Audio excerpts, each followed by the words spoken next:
Hello friend, मैं आपको आज बहुत अच्छी जानकारी दे रहा हूँ।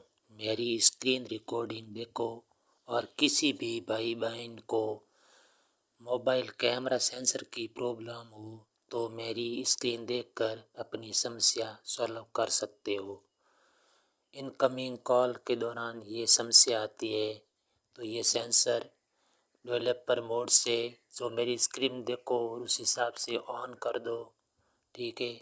फिर बाद में व्हाट्सअप वीडियो कॉल में तो ये समस्या आती नहीं है, व्हाट्सअप वॉइस कॉल में ये समस्या आती है। तो पहले आप ऐसे करो, इस सेंसर ऊपर आ जाता है, इसको पहले ग्रीन रखो, फिर लाउड स्पीकर खोल कर फिर स्विच ये सेंसर वापस ऑन कर दो तो आपको ये समस्या सॉल्व हो जाएगी। इस समस्या से छुटकारा मिल जाएगा।